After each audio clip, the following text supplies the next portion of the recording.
نن سبا زما زړه جاړي، زړه مې خپي چې په دې جمعاتونو کې د تصاویر، د کیمرې، د ویډیوګانې، د فلم سازي په مختلفو پروګرامونو کې، ماشومانو دستربندي دنو کیمرې، ختم بخاري دنو کیمرې، مختلف ځایونو کې جمعات غونې مقدس ځای د دې پلیت سیز نه پاتې نشو، ځکه چې پاغې کې صرف او صرف دا سیزونه ته نشي راوستي، پاغې کې د دنیا ګندونه وي او دا داسې خلط مل کېږي.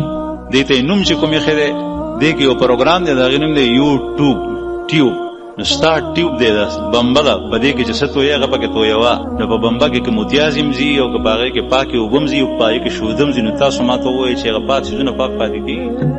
نه پاتې کېږي. په دې موبایل کې، په دې پروګرامونو کې یو ځای کې به ته بیان واورې، بیا به هغې پسې متصل داسې ګن راشي چې ستا ذهن چې کوم دی نو هغه به ټول څښان کې پلیت کېږي.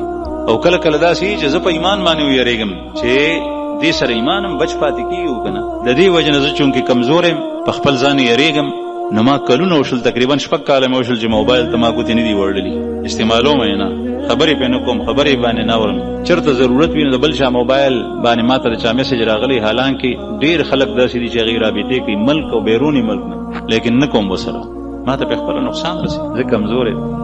تاسو مضبوط یې، الله جل شانه دې موږ ایمانونه ټول مضبوط کړي. نو ځکه ګني زه خپل کمزورتیا ته ګورم، د هغې د وجې زه یې نه استعمالوم کم از کم.